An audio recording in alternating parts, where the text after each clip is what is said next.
Hello, my name is Janet Abuti. My name is Jan. My name is Vera. My name is Cesar. My name is Joe Bautista. My name is Jonathan Funke. I envision a world where every individual has a life free from sexual violence traumas.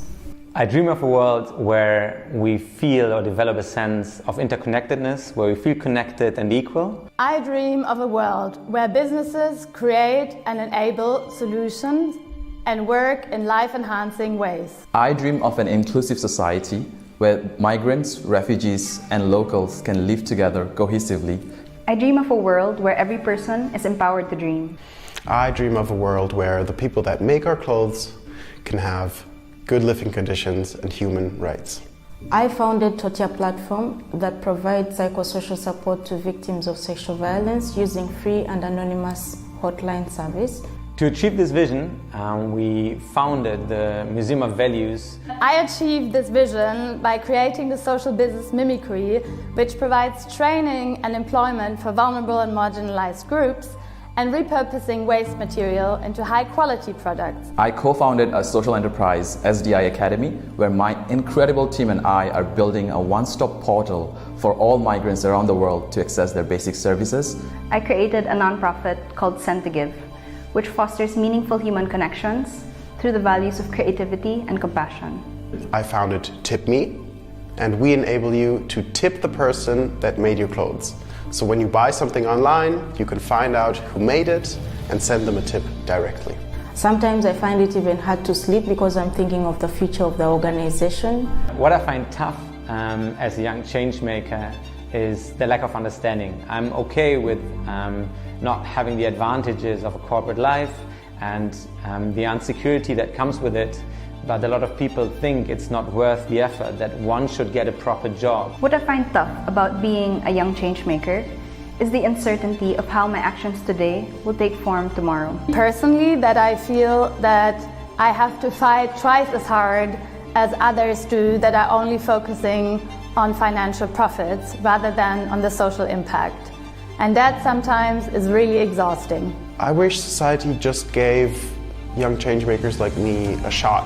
The toughest thing about being a young change maker is that the people at the highest level do not take your solutions seriously enough. What I wish society did for young change makers like me is to show support. And not just with words, but with actions.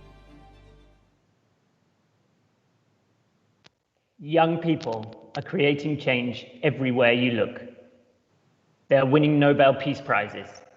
They're mobilizing around the climate crisis in ways that put our national leaders to shame. They're voting in record numbers, volunteering for their communities.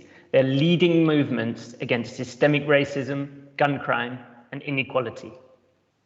It's time to start really taking them seriously. Some of them dedicate everything they have to tackling the most pressing issues of our time. They're choosing purpose over paychecks. Their work is their way of life. They are young changemakers, activists, social entrepreneurs, innovators, disruptors, dreamers, doers, young people who believe that social and environmental change is possible. Today, let's call them Possibilists. The Possibilists is a deep study of the realities of these young people in 2021 and an ecosystem alliance to address the issues raised by it. Welcome, everybody, to our official launch of the Possibilists. It all started from a drive to fully understand the needs, the motivations, the impact, and the challenges of young change makers, and the desire to shine a spotlight on them and put them on the radar of decision makers across sectors. We have come together as 16 youth social innovation networks. And even though it's going to take a while, I want to list them one by one.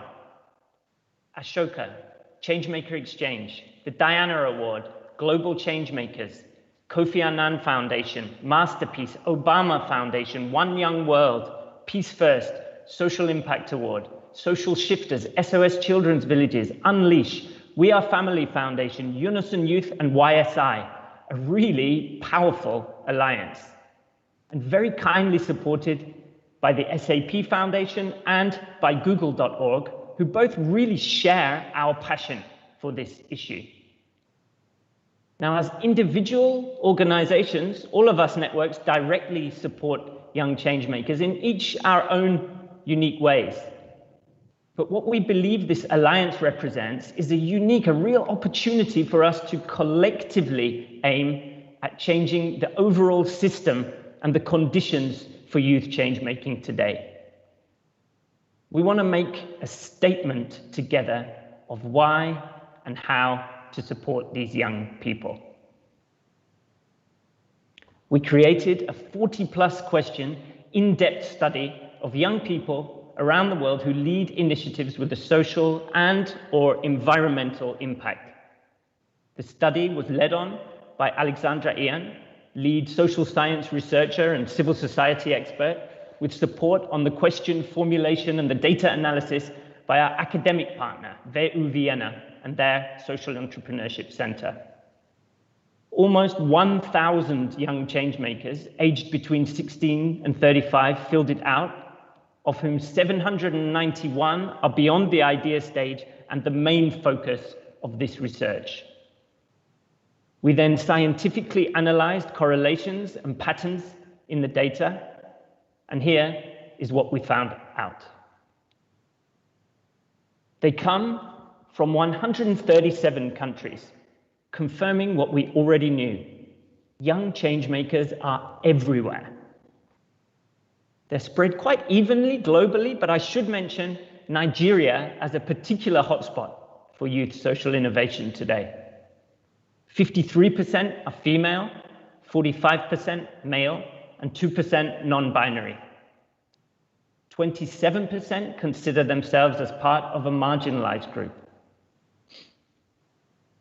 They work on every single one of the 17 Sustainable Development Goals. But by far the highest proportion, 53%, are interestingly focusing on SDG 4, education. This focus on education was also clear when we asked them about their main motivations for starting their initiatives. The number one motivation is all about inspiring and catalyzing other people, often other young people, into action. The second biggest motivation that they mentioned was the deep desire to tackle global issues. And number three was the need to contribute something back to their local communities, often because these communities had suffered an injustice. Actually, the least important motivation for them was around securing employment for themselves, showing us that they have a strong, intrinsic, altruistic motivation to have an impact in the world. Let's quickly now meet a few of the people who filled out the study. Hi, my name is Mirabel Mora from Nigeria. Hello, my name is Ryan from the Philippines. Hello, my name is Sharon Migariza from Kenya and the founder of Leaders for Action and Development in Africa. Hi, I'm Nawar from Bangladesh. Hello everyone, this is Al Hassan Muniru from Ghana. Hi, I'm Dr. Fonti Basarapon from Thailand. Hi, I am Sadia Murtala from Nigeria. Hi, my name is Julia Risbeth Gomez Games and I'm from Mexico. Hi, my name is Peter Nalkafor. Hi, I'm Abina Ajit, the co-founder and managing director of Refugee Integration Organization. Hi, I'm Andrea Vanini from Italy. Hi, my name is Ako Sunday from Nigeria. Hello, my name is Sarah, I'm from Germany. Hi, I am Avikal Kumar Gupta from India. My name is Dylan Zajac. I'm from Hoboken, New Jersey, and I'm the founder and executive director of the nonprofit Computers for People. I'm the co-founder of Recycle Up Ghana. The change that I want to see in the world is for persons with disabilities to truly find belonging in our society. The change I want to see in this world is better education to all the people around. I am currently working on creating a mentorship framework. And as the founder of Blank Papers Media, the change I want to see in this world is a release of women's productive potential. I imagine a world where people feel responsible for one another. The change I want to see in this world is a world where young people are sustained by agriculture. The change I want to see in this world is making mental health a top priority. I wish that there was more acceptance of change. And together, we can create the world of our dreams. Thank you. Now, we rightly celebrate and take inspiration from these young people. And that is one of the reasons why we're here today. But there is also a side of the coin which is less often talked about, which we feel we have to tackle. And while it is these young people who are creating healthier societies for us all in the future, and it is them who will suffer the most from the consequences of our action and inaction on issues like the climate crisis and inequality, we as a society continue to actually let them down. Their undying commitment to change the world is actually coming at a real cost to themselves. The first big challenge we found is personal financial insecurity, and they're making a true sacrifice here. As you can see from the graphic, only 9% of young changemakers can cover all their necessary personal expenses and actually compensate themselves through their initiatives. 66% of young changemakers cannot compensate themselves at all or only symbolically through their work, the bottom two figures you can see.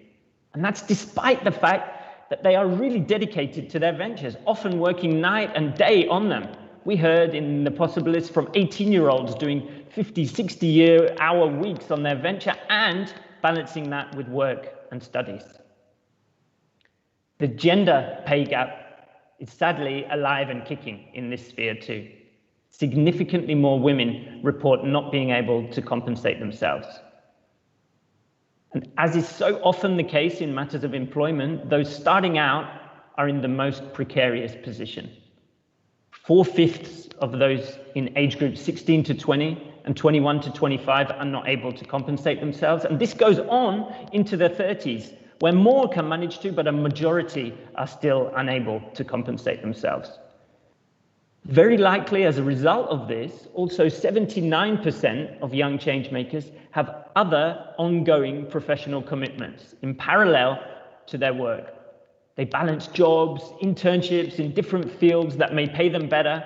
One changemaker described this situation to us as a never-ending, unsustainable juggling act. Seems to me a big injustice that choosing this path is so precarious and vulnerable.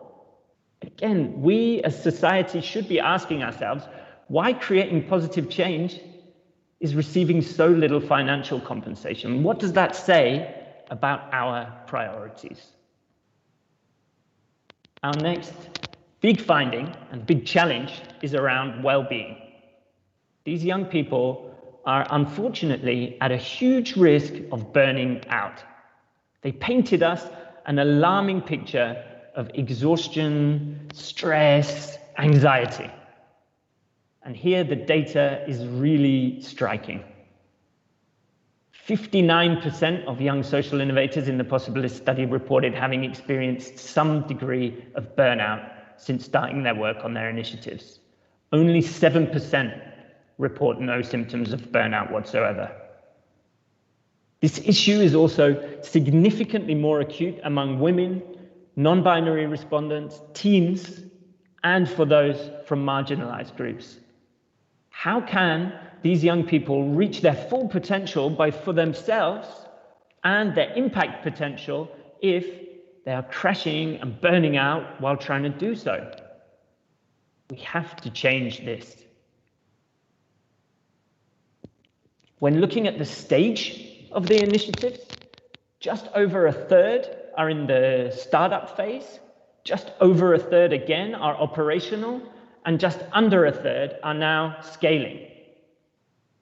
What this means is that a big majority of young changemakers are in that absolutely critical early to mid stage, sometimes referred to as the pioneer's gap between startup and scale, where they're particularly vulnerable and cannot yet attract bigger funding or afford talent to allow them to lift off in a kind of a catch-22 loop. And it's crucial to support them through this difficult stage.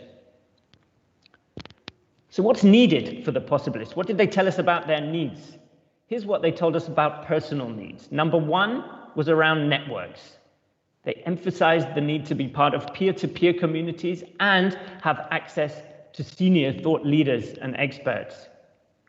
They also highlighted the need to learn and grow through personal and professional development, developing specific skills, mentoring. And another key need for them is to be seen and valued. They again mention personal financial resources plus recognition and visibility as very important. But I want to underline one very important thing here is that they had a really broad and diverse set of needs.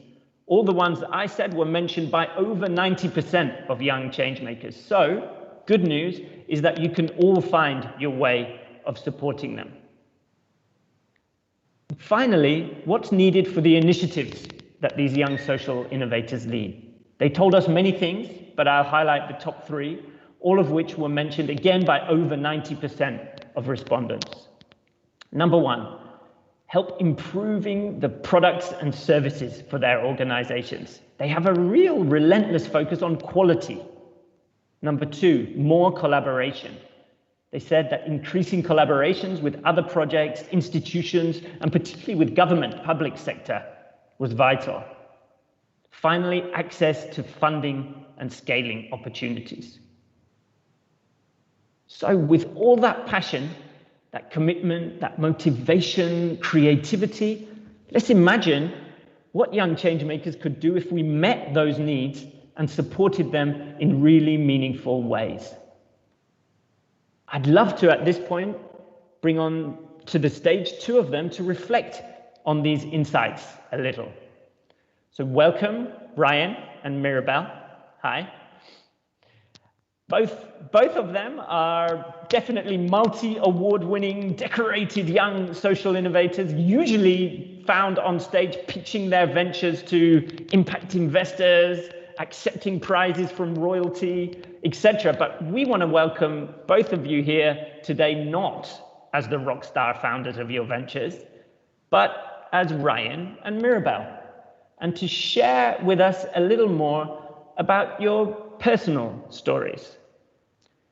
And starting with Ryan from the Philippines, who founded Virtualahan at the age of 22, has a tiny bit of background, has an incredible venture now having impact across Southeast Asia, creating virtual employment opportunities for those with disabilities and from marginalized groups. Ryan, can you share a little bit about what resonated with you personally about the insights from the study? Yes, most definitely. I have experienced burnout several times since I started my company, so I strongly resonated with the result. And I didn't realize how much it's slowly draining me, the level of fatigue by saying yes to all opportunities, always finding myself staying late, and even praised and celebrated for working too much, earning a badge of honor for sacrificing my well-being while at the same time projecting strength, composure, and inspiration so that I could be taken seriously as a change maker, as a young leader. There was one time when Virtualahan reached the final stage of a competition and I had to pitch while burning with fever just to fuel another 3 to 6 months of our operations. And instead of being given the opportunity to pitch in a different setting, I received applause for braving it. But I think the standout amongst all those experiences, which I had honestly forgotten, but I was reminded of recently when my brother delivered a speech about it. What happened was that I got out of a final meeting of a long, busy week closing partnerships.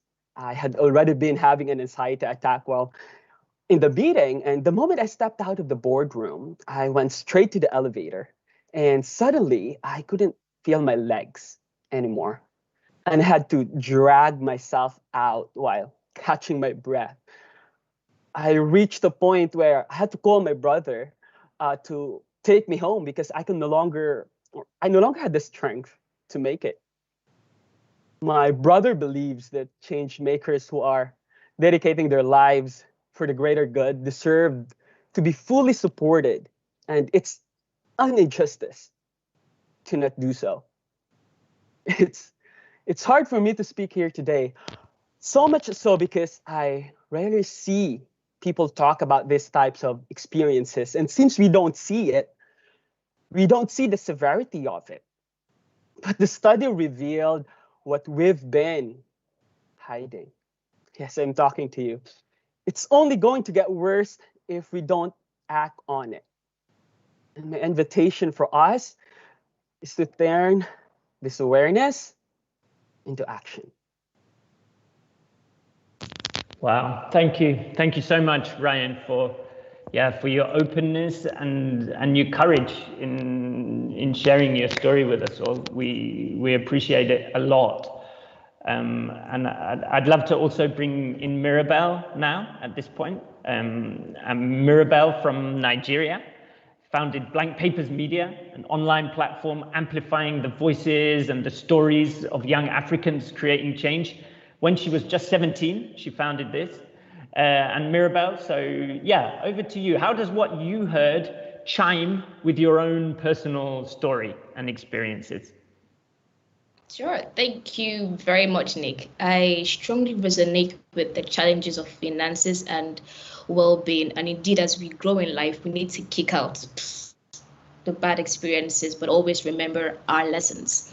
You see, the Possibilists survey is not just about stats. These are real people's lives. This is my life, and I'm literally one of the numbers. And the results are also my experiences. So as an undergraduate, it was really hard for me to tell people no, especially when they wanted me to be part of organizations and groups, and I didn't have the bandwidth to be part of so many other things. I was between 16 and 20, managing Blank Papers Media, pursuing my studies, volunteering, traveling around the world and speaking at different conferences. I also had personal things to deal with, and I always wanted to explore so much. I feel fortunate to have had these experiences, but on many occasions I broke down and fell very, very ill.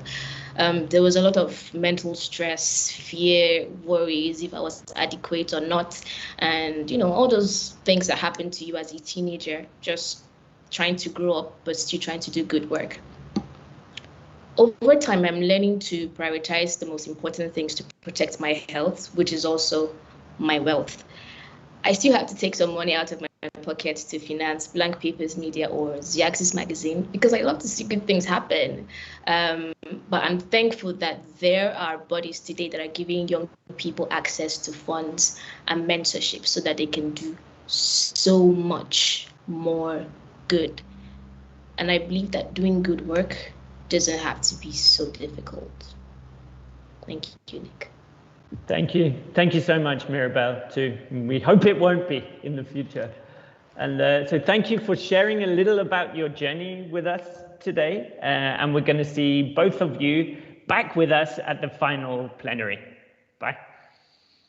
So despite this financial instability, despite this risk of burnout, despite very challenging contexts, one other thing that really stood out from the Possibilists study is young changemakers' incredible adaptability, resourcefulness, and resilience. They react quickly when crisis situations arise and make use of their unique kind of bridge role between local and international levels of action. They are really true digital and global citizens, often connected to multiple international networks, yet at the same time reacting to social issues at a hyper-local level. A unique and unprecedented challenge like COVID-19 did not knock them out. Quite the opposite. Despite the intense personal difficulties, imagine it, of navigating the pandemic and trying to tackle complex social issues while in lockdown, the majority of young changemakers have actually felt motivated by it. 80% report that the pandemic increased their wish to make a change in the world. And what is more, 58% of young changemakers also report the pandemic increasing their capacity to make a change in the world. They've adapted super quickly to the new digital reality for us all, developing very innovative ways of engaging with their beneficiaries. They created cryptocurrency basic incomes for refugees in Ghana. They donated computers to underprivileged school-age children in lockdown in the US, helped Ireland's entire charity shop sector, frozen because of the lockdown, get online through e-commerce. 80% continued activities throughout COVID-19, with 69% pivoting them in some way. And only 3% were forced to close down activities and 17% temporarily paused them. And while it should be noted that the pandemic was, of course, extremely difficult for all respondents, many described it as a time that they were really able to scale their impact. They're showing us the way, and with bigger crises around the corner for us. Before we now transition to some interactive sessions to both connect and reflect on these insights, we invite you, first of all, to spend a few very short moments of reflection on what you've heard. If you are or have been someone leading a social change initiative, did those challenges sound familiar to you? Did they resonate with you too? If you're a decision maker or someone who currently supports or has the potential to support young change makers, how did you feel hearing about their needs and their challenges? What could you personally or your organization do differently or better to help address them?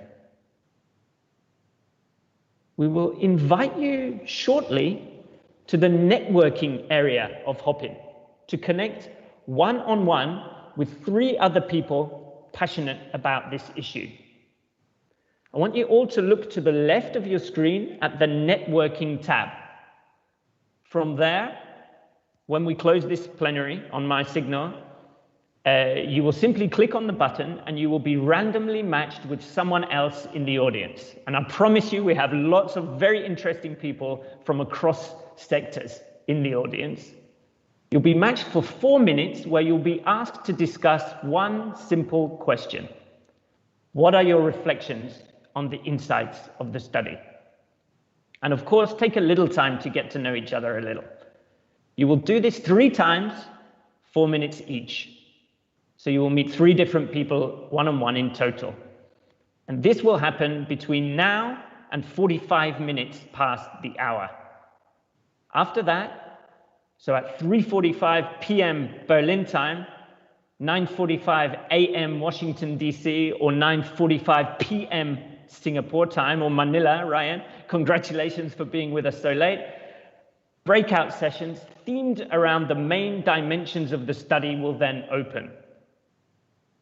Click on them, sessions, to join, and you'll be welcomed by facilitators in each session, all of whom are young changemakers themselves. So please be extra specially nice to them, having seen their realities today. These young changemaker facilitators will guide you through a process to collectively reflect on the results. And there, in that room, you will also get the chance to meet some of the partner organizations and other young changemakers who filled out the study. You will be in those rooms for 45 minutes, and we will then see you back here in the plenary at 4:30 Berlin time for a short, sharp wrap-up. And at that point, and do join us, we will look at what are some of the key recommendations for action that the study raised. And we will launch an initiative to source solutions which do just that. Thank you.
A warm welcome back, everyone.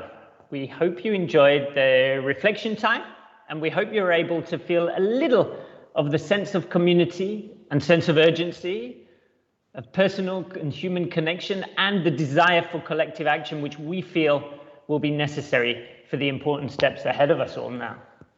We'd love for you all, as many of you as possible, to share now in the event chat on the right of your screen some of the insights that came out of your conversations in the networking one-on-ones or in the breakouts, and the next steps, actions which maybe you started individually and collectively thinking about. Please share in the chat and then take a moment to look together at what emerged. So we have heard from hundreds of engaged young changemakers around the world about their realities today. And so what do we do with these results? As a starting point, we have identified 8 recommendations for action for things which we think must change, which young changemakers themselves will now talk you through briefly. Our first recommendation: focus on the person, not just the initiative. We want to be seen, heard, and valued as individuals. The focus should be on fostering a lifelong change-making mindset that is not bound towards a specific organization or initiative. Our recommendation number 2 is ensure our financial stability. Money matters. We face high levels of demand and low levels of financial security. Support programs must take this into account. We are doing hard, important work and deserve fair compensation. If you engage us as speakers and promote our work, even as micro-engagements, please make sure that we are fairly compensated. Recommendation number 3, support us to prevent burnout. Our generation of changemakers are burning out at unprecedented levels. And as a sector, we must first of all acknowledge this issue and then take sweeping action to remedy it. Recommendation number 4, support our initiatives to grow and develop. Many of us are in that dangerous mid-stage where we need more support in scaling and achieving financial sustainability. Connect us to like-minded peers and initiatives that complement our work and strengthen our network. Rethink the funding programs to lower the barrier to access. Recommendation 5, build upon local and international connections. We can effectively communicate local challenges internationally, while at the same time translate global matters into concrete local actions. Recommendation number 6, use our strong commitment to make a difference. In the face of crises like COVID-19, we see young social innovators stepping up with constructive solutions against new problems. Our resilience, innovation, and adaptability are vital resources in building healthy societies in the future. We can be accessible role models and multipliers for other young people to start becoming changemakers in their own local community. Recommendation 7. Reduce systemic inequalities in programming. Systemic inequalities are one of our main barriers. We need to put an explicit focus on reducing these barriers in order to achieve real diversity, inclusion, and belonging. This is essential for developing effective solutions for all. Recommendation 8, give us a seat at the table. We young changemakers are future-oriented and tech-savvy. Help facilitate our access to decision makers and places of power and influence. Amplify our voices and credibility as key stakeholders and contributors.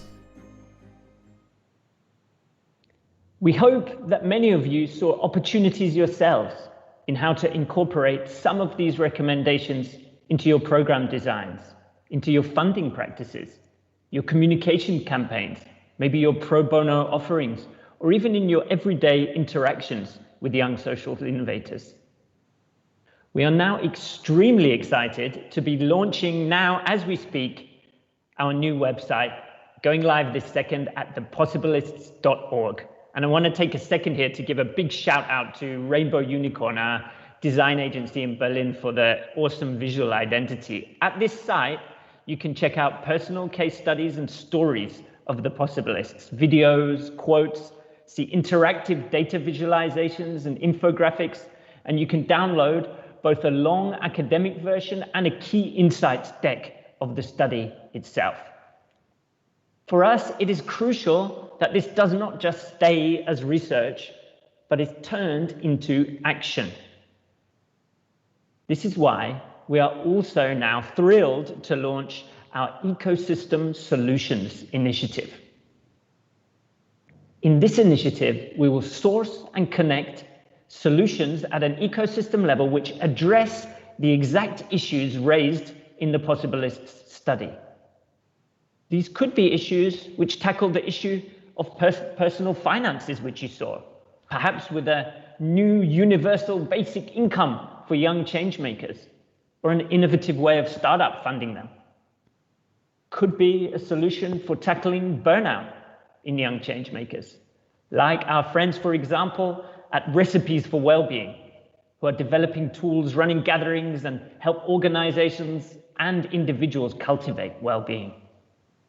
Could be ways of improving diversity in the ecosystem, like our friends at Bridge for Billions, who offer a digital accelerator for social startups outside the main urban centers who may not have access to the regular ecosystems of support. What we pledge to do is, number one, to source and select solutions which we feel can really make a positive impact in improving the conditions for young changemakers around the world, and which have great proven products and services that do so.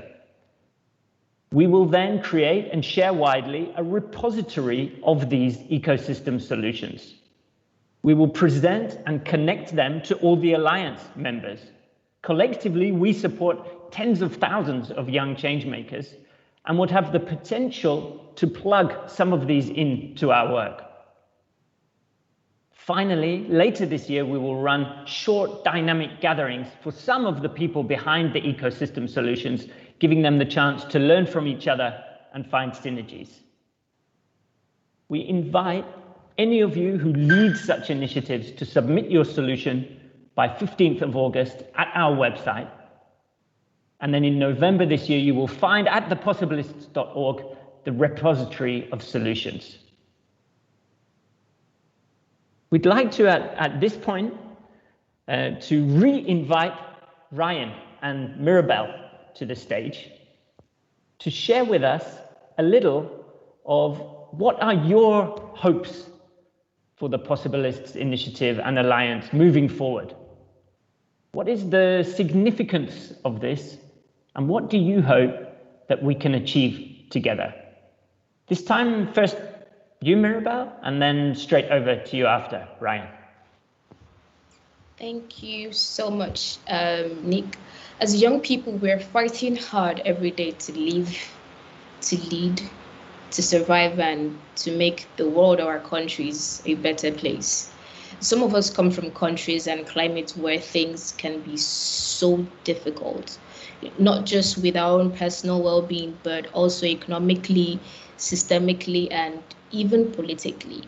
There's so much to be discouraged about, but we still set our eyes to see possibilities where others see impossibilities. For me, I believe that when we have support from social innovation networks, it fosters hope in our hearts, hope to remind us that we are not alone, even in our darkest valleys and journeys towards bringing change. And it's significant that the social innovation networks involved in this study are banding together, not only to improve the social enterprise movements, but also to support us as young people to develop more solution-oriented mindsets and inspire a younger generation to be change agents. When we're supported to live right and take the right actions, it gives us more courage to come up with more solutions to more of the world's most pressing challenges. And there's just so much significance to this. My gratitude to everyone for your gift of presence. Thank you for joining the launch of the Possibilists. I wish to remind you that the data that we learned today from the Possibilists study are from the lived experience of young change makers all over the world. They are simply not just numbers, but the results of our battle scars, an outcry, a demand, an ultimatum. My hope is that the Possibilists as an alliance, as a study, as a community, as a trailblazer would turn data into solid solutions. Together, we have the opportunity and responsibility to make it better and easier for change makers to deliver impact. We need to address the systemic root causes of the issues that the Possibilists uncovered and build mechanisms to ensure that young change makers are holistically supported. Some of the damage of these experiences is irreversible. I personally have to live with them for the rest of my life. That's why I am committed to helping in building better support system, starting by speaking out today. And I invite you to take an active role and protect the welfare of our young change makers. Thank you both, wow, for your time and for your very powerful words today. And everyone listening, you can't say no, I don't think, to Ryan and Mirabel speaking from the heart so much there. Thank you again. And we'd like to slowly start to close now by starting to say a massive thank you for all those that have taken the time to be with us today. Thank you, and thank you for really caring about this issue. It means a lot to us. And production team, I apologize, I'm gonna go off script for 60 seconds or so here, but I wanna also share a huge debt of gratitude for everyone who's gone into shaping this study, and because it's been a true labor of love. And big thanks to Matthias, Scheffelmeier, Nadia, Saib for unbelievable overall coordination of this whole thing, supported by Ina. Big thanks, I feel like I'm introducing a music group now, and on bass, thank you also to Nicole Winchell, brilliant editing on this, taking Alexandra's data and first report and twisting it here and there. Thank you to Elena for PR. Thank you also to Alex, Jen, and Koteid from SAP for believing in and sharing this vision from a very early stage. And to Rowan and Rachel from google.org for both your generous support and new ideas for this. Finally, thank you to Tito Spinola and Kinetica, our production and tech teams, and for, again, to all the Alliance members for your tireless work, both in shaping this and in your tireless work supporting young change makers. If this was an in-person event, remember those, we would now, I'm sure, be having whoops and applause and claps on the stage here. Thank you. A small self-reflection for us. And while it is our intention to honor and celebrate the important work that young change makers are doing, we certainly do not want to celebrate or glorify their suffering. Nor do we want to contribute to the narrative that youth are under obligation to save the world. While they are proving time and time again that they are capable of truly incredible things, they should not have to withstand incredibly negative working conditions. Therefore, let us not sit back and offer them our congratulations, but step in and step up to support them. Our message to young change makers out there, and we know many of you are here, we've heard you, we've got your back, and we're really going to fight to try and make your lives and work easier. Our closing message to the whole ecosystem and all of you with us today, we deeply believe that if we can focus more on the people behind these initiatives, if we can ensure their financial stability, if we can prevent them from burning out, if we can support their initiatives to grow, leverage their strong motivation and local and global connections, if we can reduce the systemic inequalities in support and truly give them a seat at the table, then this all, in turn, can have a really transformational impact for people and planet. Thank you.